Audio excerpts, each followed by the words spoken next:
wabarakatuh. Perkenalkan, saya atas nama Asriani. Di sini saya akan menjelaskan materi yang pertama yang berjudul miskonsepsi bimbingan konseling dalam masyarakat. Miskonsepsi adalah kesalahpahaman dalam menghubungkan suatu konsep dengan konsep-konsep yang lain, antara konsep yang baru dengan konsep yang sudah ada dalam pemikiran siswa, sehingga terbentuk konsep yang salah dan bertentangan dengan konsepsi para ahli fisika. Atau dengan kata lain, miskonsepsi merupakan konsep yang tidak sesuai dengan pengertian ilmiah atau pengertian dari pagar kesepakatan tidak tertentu, karena itu terjadi kesalahan dalam penyampaian atau penerimaan suatu konsep. Adapun beberapa faktor penyebab lahirnya miskonsepsi seperti yang dijelaskan oleh Sukarno. Yang pertama, faktor siswa yang memiliki masalah pada prakonsepsi, pemikiran asosiatif, pemikiran humanistik, reasonik yang tidak lengkap, intuisi yang salah, perkembangan kognitif, kemampuan siswa, dan minat belajarnya.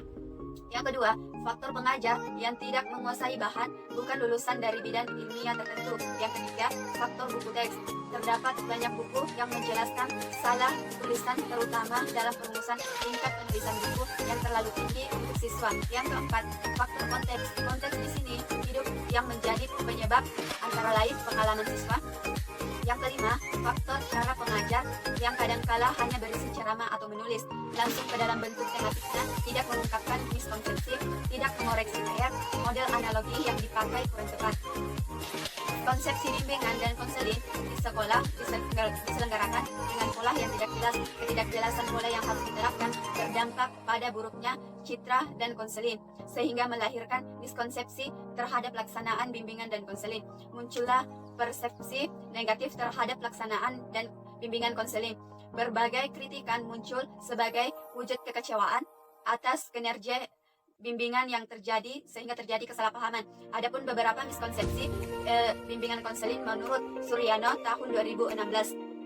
Antara lain, yang pertama, layanan bimbingan dan konseling hanya bagi siswa yang bermasalah. Yang kedua, konseling ditujukan untuk mendisiplinkan siswa. Yang ketiga, konseling adalah pemberian nasihat. Yang keempat, semua pendidik di sekolah dapat menjadi konselor. Selanjutnya, saya akan menjelaskan materi yang kedua yang berjudul definisi BK dari berbagai sudut pandang dan perbedaan antara bimbingan dan konseling. Jadi, menurut Prayitno, tahun 2003 mengemukakan bahwa bimbingan dan konseling adalah pelayanan bantuan untuk peserta didik baik secara perorangan maupun berkelompok agar mandiri dan berkembang secara optimal dalam bimbingan pribadi, bimbingan sosial, bimbingan belajar, dan bimbingan karir melalui berbagai jenis layanan. Sedangkan menurut Mohirin, bimbingan dan konseling yaitu sebuah proses bantuan yang diberikan bantuan oleh bimbingan konselor kepada individu melalui pertemuan tatap muka atau hubungan timbal balik antara keduanya, supaya konseling mempunyai kemampuan atau kecakapan melihat dan menemukan masalah serta mempunyai kemampuan untuk memecahkan masalahnya sendiri. Sedangkan menurut Fajriah, bimbingan dan konseling sebagai proses pemberian bantuan konselor yang dilakukan melalui wawancara untuk kemudian peserta didik maupun merencanakan masa depan yang lebih baik. Perbedaan antara bimbingan dan konseling, bimbingan itu lebih banyak bersangkut paut dengan usaha pemberian informasi dan kegiatan pengumpulan data tentang siswa dan lebih menekankan kepada fungsi pencegahan, atau dengan kata lain, bimbingan lebih mengacu kepada saran atau informasi yang relevan yang diberikan oleh atasan untuk menyelesaikan masalah atau mengatasi kesulitan. Sedangkan konseling merupakan bantuan yang dilakukan dalam pertemuan tatap muka antara dua orang, atau dengan kata lain, konseling itu lebih mengacu kepada saran profesional yang diberikan oleh seorang konselor kepada seseorang untuk membantu mengatasi masalah pribadi atau psikologi. Mungkin itu saja yang sempat saya jelaskan mengenai materi yang kedua. Selanjutnya di sini saya akan menjelaskan materi yang ketiga yang berjudul kedudukan BK dalam pendidikan dan jenis-jenisnya. Bimbingan dan konseling memiliki peran dan kedudukan yang penting bagi peserta didik. Peran bimbingan dan konseling itu sangat membantu untuk meningkatkan mutu pendidikan, karena bimbingan dan konseling ini bisa membantu mencari solusi atau masalah yang terjadi di dunia pendidikan. Penyelenggaraan bimbingan dan konseling di sekolah madrasah merupakan memfasilitasi peserta didik agar dia mampu mengembangkan potensi dirinya atau mencari tugas-tugas perkembangannya. Bimbingan dan konseling di sekolah sangat penting untuk meningkatkan mutu pendidikan, khususnya di Indonesia. Selain itu, untuk menyelenggarakan pendidikan yang bermutu, tidak cukup hanya dengan interaksi dan transfer ilmu dari guru ke siswa. tetapi membutuhkan materi-materi pelajaran teori-teori dan berbagai aspek kognitif lainnya. Untuk mewujudkan pendidikan yang bermutu juga harus dibutuhkan oleh profesionalitas para tenaga pendidik, tenaga administrasi, juga termasuk di dalamnya tenaga-tenaga untuk membantu dan mendukung terlaksananya penyelenggaraan pendidikan. Selanjutnya, kedudukan BK dalam pendidikan sebagai lembaga pendidikan formal untuk mengembangkan tugas dan tanggung jawab untuk menghantar anak didik untuk menuju jenjang secara utuh. Untuk dapat mencapai tujuan pendidikan, maka terlaksana proses pendidikan di sekolah hendaklah mencapai 3 jenis atau 3 bidang. Yang pertama, bidang kurikulum dan pengajaran. Bidang ini meliputi semua bentuk pengembangan kurikulum dan pelaksanaan pengajaran, yaitu penyampaian dan pengembangan pengetahuan, keterampilan dan sikap kemampuan berkomunikasi peserta didik. Yang kedua, bidang administrasi dan supervisi. Bidang ini meliputi berbagai fungsi berkenaan dengan tanggung jawab dan pengambilan kebijakan, serta bentuk-bentuk kegiatan pengelolaan dan administrasi sekolah seperti perencanaan, pembiayaan, pengadaan, dan pengembangan staf peserta didik.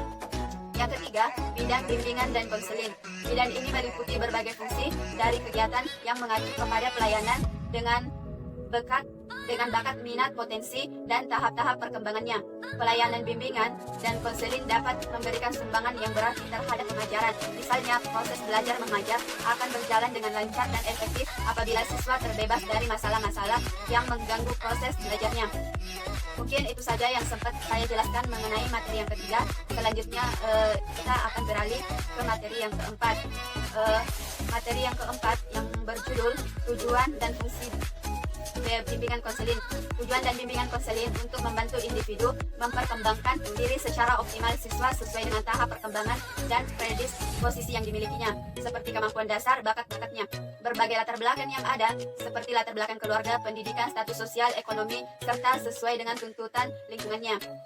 Secara khusus, layanan bimbingan dan konseling memiliki tujuan sebagai berikut. Yang pertama, merencanakan penyelesaian studi, perkembangan karir, serta kehidupan peserta didik yang di masa yang akan datang. Yang kedua, mengembangkan seluruh potensi diri yang dimiliki oleh peserta didik seoptimal mungkin untuk menyelesaikan diri dengan lingkungan masyarakatnya.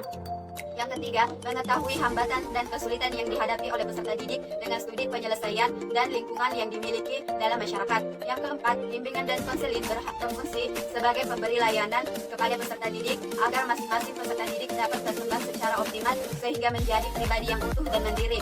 Adapun beberapa fungsi bimbingan konseling yang dijelaskan oleh Helen tahun 2003. Yang pertama, fungsi pemahaman, yang dimana fungsi pemahaman ini mengacu kepada bimbingan pemahaman tentang sesuatu oleh pihak-pihak sesuai dengan kepentingan peserta didik. Bagian B, fungsi pencegahan, yaitu fungsi bimbingan konseling yang akan menghasilkan terhindarnya peserta didik dari berbagai permasalahan yang akan timbul atau yang akan dapat mengganggu atau menghambat atau menimbulkan kesulitan.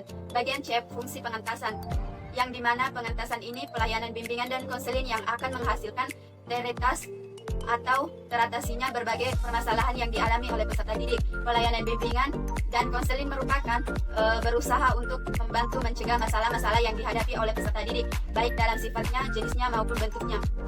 Mungkin itu saja yang sempat saya jelaskan mengenai materi yang keempat. Selanjutnya saya akan menjelaskan materi yang kelima, yang berjudul prinsip-prinsip bimbingan dan konseling. Prinsip dapat diartikan sebagai permulaan untuk suatu cara tertentu yang akan melahirkan hal-hal lainnya yang keberadaannya tergantung dari permulaan itu. Bimbingan dan konseling membutuhkan suatu prinsip atau aturan main yang akan dijalankan oleh program.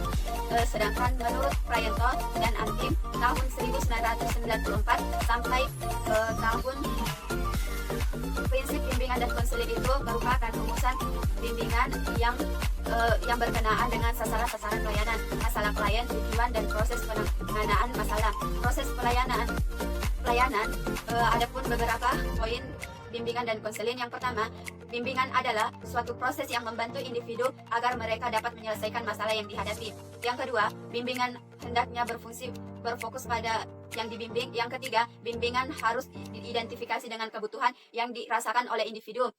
Yang keempat, bimbingan dan konseling diruntuhkan bagi semua konselor, yang berarti bimbingan ini baik dan yang bermasalah maupun yang tidak bermasalah.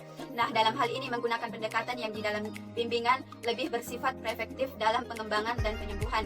Yang kelima, bimbingan bukan hanya yang bertugas atau bertanggung jawab, tetapi guru-guru juga madrasah juga bertugas sesuai dengan tugasnya masing-masing. Mungkin itu saja yang sempat saya jelaskan mengenai materi yang kelima. Baiklah, saya akan menjelaskan materi yang keenam yang berjudul Asas-asas bimbingan dan konseling. Asas-asas bimbingan dan konseling menurut Prayitno tahun 2009, asas-asas bimbingan dan konseling yaitu asas kerahasiaan, sukarela, keterbukaan, kekinian, kemandirian kegiatan, kedinamisan, keterpaduan, keformatifan, keahlian, ahli tangan, dan tutur turi handayani. Adapun penjelasannya mengenai asas tersebut antara lain yang pertama, asas kerahasiaan merupakan asas yang dirahasiakan oleh konselor dari segenap data tentang peserta didik atau klien yang menjadi sasaran pelayanan. Dalam hal ini, guru pembimbing berkewajiban penuh untuk memelihara atau menjaga semua data sehingga kerahasiaan benar-benar terjamin. Yang kedua, asas sukarela, yang dimana jika asas kerahasiaan benar-benar sudah tertanam dalam diri siswa atau klien, maka sangat diharapkan bahwa mereka yang mengalami masalah akan sukarela untuk membawa masalahnya itu kepada pembimbing untuk meminta bimbingan. Yang ketiga, asas keterbukaan, bimbingan dan konseling yang efisien, yang berfungsi pada suasana keterbukaan baik klien maupun konselor harus bersifat terbuka, karena keterbukaan ini bukan hanya sekedar berarti bersedia menerima saran-saran dari luar, tetapi dalam hal ini lebih penting dari masing-masing yang bersangkutan. Yang keempat, asas kekinian. Masalah individu yang ditanggulangi adalah masalah yang sedang dirahasiakan, bukan masalah yang lampau, atau bukan masalah yang akan datang. Asas kekinian yang dimaksud mengandung pengertian konselor tidak boleh menunda-menunda pemberian bantuan. Dia harus mendahulukan klien daripada orang lain. Yang kelima, asas kemandirian. Dalam memberikan pelayanan, klien harus memberikan orang yang dibimbing. Jangan sampai orang yang dibimbing menjadi ketergantung kepada orang lain, khususnya kepada konselor. Yang keenam, asas kegiatan. Usaha layanan dan bimbingan konselor akan memberikan buah yang tidak berarti bila individu yang dibimbing tidak melakukan kegiatan dalam mencapai tujuan bimbing. Yang ketujuh, asas kedamisan, yaitu asas konselor di mana menghendaki terjadinya perubahan pada individu yang dibimbing, yaitu perubahan tingkah laku yang buruk ke yang baik. Mungkin itu saja yang sempat saya jelaskan mengenai materi pertama sampai ke-6. Kurang dan lebihnya mohon dimaafkan. Saya akhiri dengan ucapan wassalamualaikum warahmatullahi wabarakatuh.